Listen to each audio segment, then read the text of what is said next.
Hello friends, কেমন আছো তোমরা সবাই? আজ 4 দিন পরে বৃষ্টি থেমেছে, কিন্তু ওয়েদারটা চমৎকার, একদম এসে ঘুরতে যাওয়ার মতো। তাই সকাল থেকেই মনটা উড়ু ঘুরু ঘুরু করছে। তাই বললাম আজ আর বাড়িতে লুচি নয়, চলো বেরিয়ে যাই। বেরিয়ে গিয়ে একটু গঙ্গার পাড়ে গিয়ে আজকে কচুরি রাধাবল্লভী যেটা পাবো সেটা খাই। সেই উদ্দেশ্যে বেরিয়ে পড়লাম গঙ্গার পাড়ে যাব বলে। এগুলো হচ্ছে আমাদের চুচুড়ার মাঠ, এইদিকে চলে গেছে প্রশাসনিক ভবন। আমরা ধরলাম গঙ্গার পাড়ে যাওয়ার রাস্তা। একটু ঘুরেই গেলাম, ওয়েদারটা ভালো বলে, নাহলে গঙ্গার পাড় আমরা খুব সহজেই চলে যেতে পারি আরও শর্টকাটে, কিন্তু আমরা ঘুরবো বলে একটু বেশ মাঠের ধারটা ঘুরে পৌঁছে গেলাম এই যে গঙ্গার পাড়ে। দেখো কি সুন্দর মেঘলা আকাশ, অপূর্ব সবুজের মধ্যে দিয়ে এগিয়ে যাচ্ছি। এই যে দেখছো পুলিশ দাঁড়িয়ে আছে, এইটি হচ্ছে কনজিউমার ফোরামের অফিস।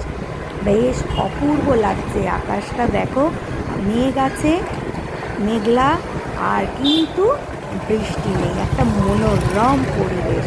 এগিয়ে যাচ্ছি আমাদের প্রিয় যে দোকান বকুলতলায়, রাধারানী সুইটস। এই দোকানে না, ছোট্ট একটি দোকান, কিন্তু কি যে এই দোকানের ভিড় হয় তোমরা ভাবতে পারবে না। এই অর্ডার হয়ে গেল গরম গরম কচুরি। এত টেস্ট! বিকেলবেলাতে তো এখানে সিঙ্গারার জন্য লাইন পড়ে, বুঝেছো? এই কচুরিতেই খাওয়া শুরু হয়ে গেল। আমিও আমারটি হাতে নিয়ে নিলাম, দিয়ে তো একটু বসে গেলাম। আর গঙ্গার পাড়ে আমাদের তো শ্বশুর বাড়ি, ওখানে প্রচুর চেনা পরিচিত মানুষ, ওখানে গেলেই একটু গল্প হয়, সবার সাথে দেখা হয়। সকালের দিকে তো বেরোনোই হয় না আমাদের কখনো, ওইখানে গিয়ে এরকম করে কচুরি খাওয়া বহুদিন হয়নি। আমি আবার মাঝখানে একটি অমৃতিও নিয়ে নিলাম। জিলিপি খুঁজছিলাম, কিন্তু জিলিপি নেই। বেশ মচমচে অমৃতিটা। অমৃতি খাওয়ার পর মনে হলো আবার একটুখানি স্বাদটা চেঞ্জ করি, আবার একটি কচুরি নিই। আর এই দোকানে না মিষ্টি বানানো হয় এর ভেতরেই, আর ভীষণ টাটকা। দেখো মায়েরা বাচ্চাদের দিয়ে এসে, স্কুলে দিয়ে এসে এখানে টিফিন সারছে। আমি আবার একটি নিয়ে নিলাম। ব্যাস খাওয়া দাওয়া শেষ।